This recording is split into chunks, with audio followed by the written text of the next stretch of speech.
그러니까 언뜻 보기에는 국민들의 입장에서 볼 때는 말이죠. 이런 거예요. 박근혜가 3.5평짜리 사무실도 있는 특별 면담실도 있는 실을 써버리는 거야. 그다음 아까 찌라시님이 얘기한 또 조윤선이 또 하나를 써버리는 거야. 맨날 울고 지랄하고 하니까. 그래서 그게 쓸 데가 없으니까 남부구치소로 이감을 했는데 여기가 바로 호텔급이라는 겁니다. 그래요? 그다음에 아까 찌라시님 굉장히 중요한 얘기를 했는데 이 최순실이가 쫓겨난 게 아니에요. 사람 입장에서 쫓겨났다고 생각하는데요. 최순실이가 있는 곳은 굉장히 여관급이라고 생각하면 돼요.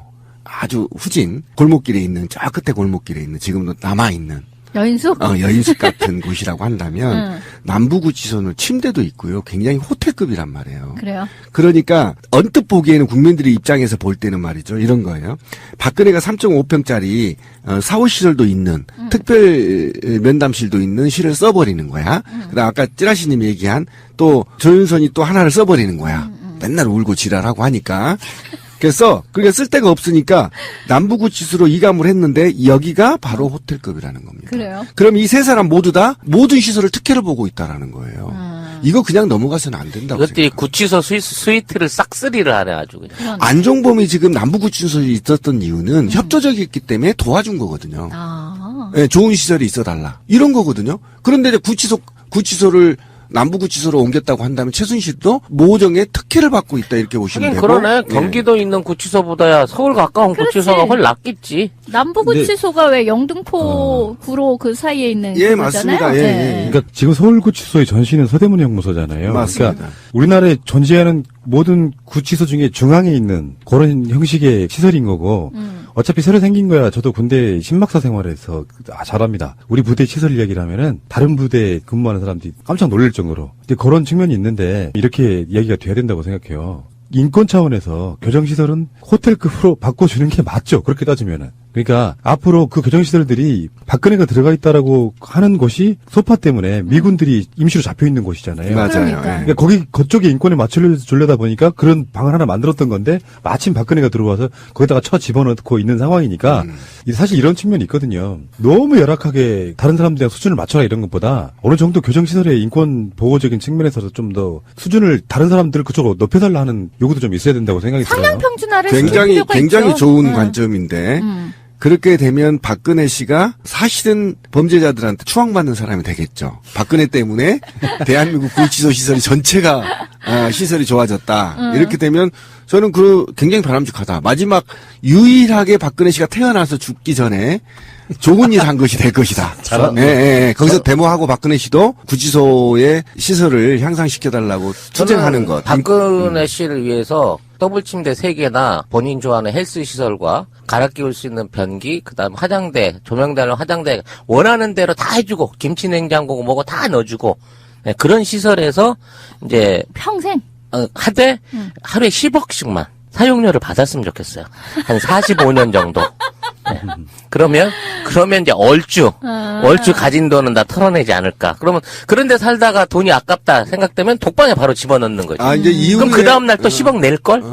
이후에 박근혜 씨가 아마 보석 신청도 할 거예요. 어느 정도의 재판부가 이 중과실을 따져서 어느 정도 보석금을 요구할지 모르겠지만 보석금 한 10조 원쯤 요구해보자.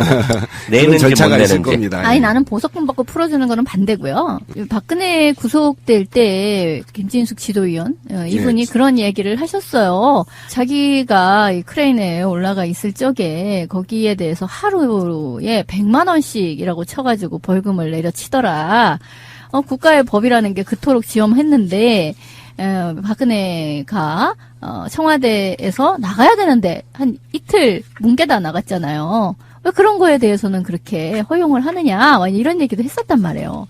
아니 그러면 지금 찌라시님 얘기처럼 뭐 나름 시설을 좀 업그레이드 시켜주고 그러면서 그 사용료로 한 10억씩 하루에 뭐 이렇게 받아서 계산으로 맞다이를 치는 것도 난 참 괜찮다고 생각해요. 그때 우리 이명박 때도 얘기했잖아. 개고기 한 접시에 1억씩. 그리고 지금 뭐 꼭 그러면 박근혜가 있는 곳이 어이구야 뭐 내가 있는 고시텔보다 더 좋네 이제 이렇게 이야기를 하면서 너무 좋다 이런 쪽의 얘기만을 하는 것이 아니라 그 형평을 맞춰라, 라는 것이 더 중요하다고 생각을 하는 거죠. 그러니까 공정성이 문제가 되는 것이고, 그래도 재소자도 어느 정도의 인권이 있기 때문에 이러저러한 교정시설의 업그레이드가 필요하다라고 하면 전체가 다 그렇게 올라가져야 되는 거죠. 예.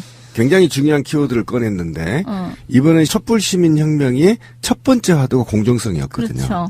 그래서 이 문제가 그래서 거론하는 거에 대해서 우리는 정당하다는 겁니다. 공정한 사회를 만들기 위해서 우리가 촛불을 켰고 그런데 지금도 아직 공정하지 않다는 거죠. 하나 예를 들어볼게요. 제가 이것뿐만 아닙니다. 지금 황교안이 왜 빨리 사퇴를 시켜야 되냐면요. 한번 봅시다. 2차 민중총궐기가 어쨌든 분노를 통해서 약간의 폭력이 있었고 이 폭력을 통해서 폭력 집회를 이유로 지금 민주노총 위원장 그 실장급까지 전부 다 즉시 다음 날 체포영장이 떨어졌어요. 자, 그럼 박사모는 지금 한번 봅시다. 3명이 죽었거든요. 그런데 아직도 체포영장을 발부 안 했습니다. 그리고 집회를 오랫동안 선동했던 정미용부터 변희재 등등 그다음에 현재 국회의원들까지 선동을 했단 말이죠. 이 선동자들 딱 아무도 조사하지 않고 있어요. 이게 바로 황교안의 적폐인 거고 박근혜 정부의 적폐였단 말이죠. 이거를 청산하자고 하는데 이미 이 적폐의 심장 박근혜가 또 특혜를 받고 있어. 이거는 아닌 짓이죠. 근데 이런 측면이 있어. 예를 들어서 박근혜를 8인실에 집어넣을 수는 없잖아요. 범죄의 중요성과 피의자에 대한 나름대로 공격성 같은 거를 막아내야 되는 측면도 있어요. 누가 그러더라고. 아무리 죄를 지었다 한들 박근혜 같은 사람과 같은 방에 있게끔 하는 거는 너무 잔인해. 그 사람들에게 인격을 너무 모독하는 것이기 되기 때문에 박근혜는 독방에 있을 수밖에 없다는 거야. 정말 난 박근혜 같은 사람이랑 한 방을 쓰고 싶지는 않을 것 같아 진짜. 그러니까 박근혜가 보석 이야기가 얼마 전에 우리가 이야기했잖아요. 보석으로 나올 가능성도 있다. 근데 그 보석이라는 게 사실은 쉽게 풀어주려고 만든 게 아니고요. 쉽게 안 풀어줘. 일반 서민들 기준에서 보면 법이 그 보석금 내기가 힘들으니까 그냥 살아버리는 거거든요. 보석으로 나올 수 있는 사람도. 근데 박근혜 같은 사실상 재벌 부류의 사람들한테는 보석금은 돈이 아니잖아. 자기들이 부담스럽다 느낄 만큼의 돈이 아니잖아요. 보석금 같은 걸 낸다는 그 의미가.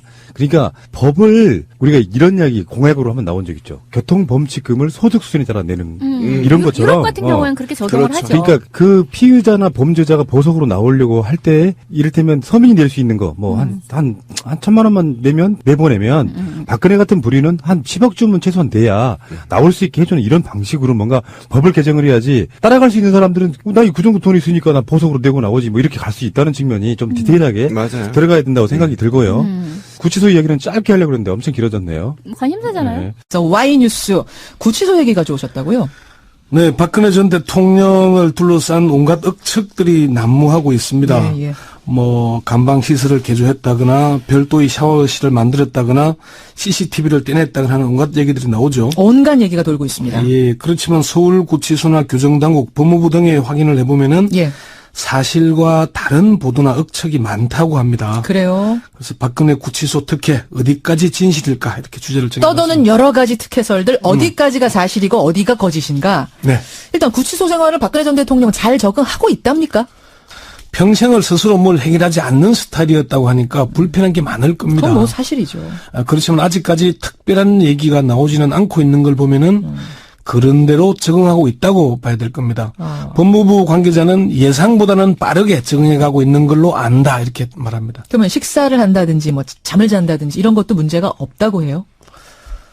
뭐 서울구치소나 교정당국 법무부에서는 박 전 대통령의 수용 생활과 관련해서는 일체 확인해 줄 수 없다. 일절 확인해 줄 수 없다. 뭐 일부 보도에서는 무슨 된장국을 먹었다 뭐 얘기가 나오지만 그게 확인된 게 아니라 아마 추론, 경험 있는 사람들의 얘기를 가지고 추론한 걸 겁니다. 그래요.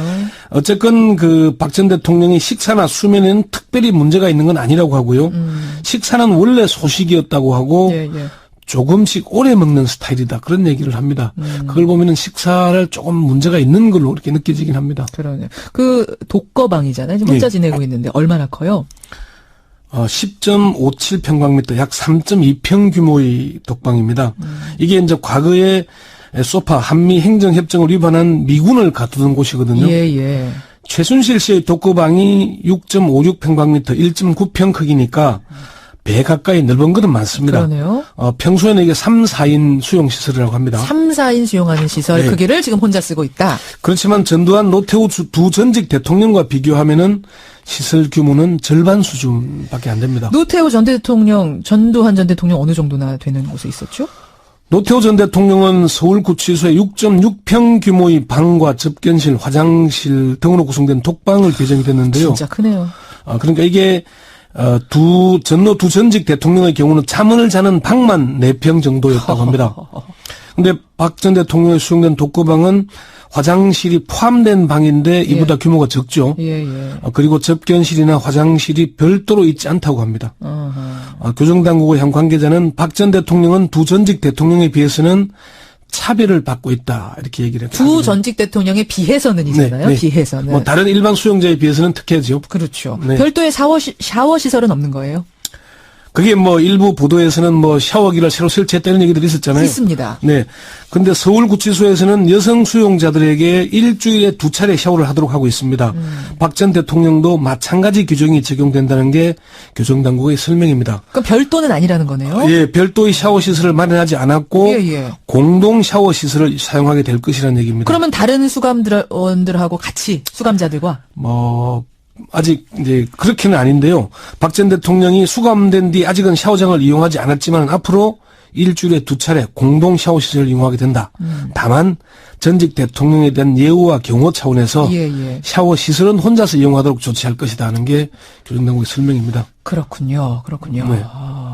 그 보도가 이제 별도의 시설, 샤워 시설이 있다는 보도는 일단 틀린 것으로, 잘못된 것으로 이렇게 정리하면 되는 거고요. 그렇습니다. 두 전직 대통령은 화장실이 별도로 있었잖아요. 네. 거기에서 이제 샤워가 가능했다고 하는데 예. 박 전 대통령은 그렇지 않다는 게 교정당국의 설명입니다. 뭐 청취자 질문이 들어와서 제가 질문 드립니다. 네. 9282님, 허면수님 외에 많은 분들이 변기가 사실은 이 국정농단 게이트 중에 워낙 화제가 됐던 뉴스라서 변기 교체는 하지 않았느냐라는 질문하시는데 혹시 이게 취재가 됐습니까?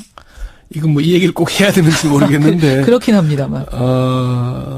변기 교체하지 않았다고 합니다. 아니에요. 교정당국의 한 핵심 관계자는 별도의 시설을 설치하거나 개조한 것 없고 있는 시설 그대로 사용하고 있다. 예. 다른 수용자들의 접근을 막기 위해서 차단막을 설치한 게 전부다 이렇게 얘기를 합니다. 그러니까 샤워 특혜, 변기 특혜는 일단 없는 거고 예. 구치소장을 사흘 내리 면담했다 이런 뉴스도 나오던데 이건 어떻습니까? 어제 뭐 JTBC에서 보도를 했는데요. 이에 대해서 법무부나 서울구치소에서는 사실 여부를 확인하지 않고 있습니다. 다만 사실 가능성이 높은 것으로 보입니다. 그러니까 기다 아니다 말을 확실히 안 하는군요. 예. 확인을 안 해주는군요. 서울구치소장이 뭐 특별히 특정 수감자를 계속 만난다는 건 특혜 시비가 일 수 있는 거죠. 그렇죠. 다만 좀 더 깊이 들어가면은 예. 특혜라기보다는 박 전 대통령의 수감 생활 적응에 문제가 있는 게 아닌가 하는 그런 추론을 해볼 수 있습니다. 무슨 말씀이세요? 법무부나 교정당국에서는 수감 생활에 잘 적응하고 있다고 말하지 않습니까? 예. 실제로는 그렇지 않기 때문에 특별 관리를 하는 차원일 수 있다는 얘기입니다. 마치 담임 선생님 면담하듯이. 그렇게 보이는 거죠. 교정당국의 사정 상황을 잘 아는 한 관계자는 박 전 대통령이 파면에 이어서 구속까지 됐고 마땅히 수발해줄 과정도 없는 상태이다 보니까 구속 초기에 심리 상태를 알 수도 없고 긴장도 보이고 하니까 그런 걸 완화하기 위해서 면담했을 것이다. 전직 대통령이다 보니 아무나 만날 수 없고 해서 소장이 직접 만난 걸로 보인다고 얘기를 했고요. 예. 교정당국의 한 핵심 관계자도 빨리 심리적으로 안정을 시키고 극단적인 일이 발생하지 않도록 하는 차원에서 예. 적극적으로 대응했다고 보면 될 것이다 이렇게 얘기를 했습니다. 종합해보면 아직은 적응이 안 됐다는 얘기로 들리네요. 뭐 사실 이게 구속된 지 4일 지났고 오늘이 5일째인데 벌써 적응이 됐다고 한다면 그게 더 이상하지 않겠습니까? 그렇긴 해요. 교정당국에서는 박 전 대통령이 식사도 잘하고 비교적 무난히 적응하고 있다고 밝히고 있지만은 공식적으로는 비교적 무난히 잘 적응하고 있다는 얘기잖아요. 비교적. 예. 이 표현에 주목해 보면은 아직은 적응을 제대로 하지 못하고 있는 게 아닌가. 서울구치소장이 박 전 대통령을 주말에까지 면담했다는 건 심리적으로 불안정해 보이건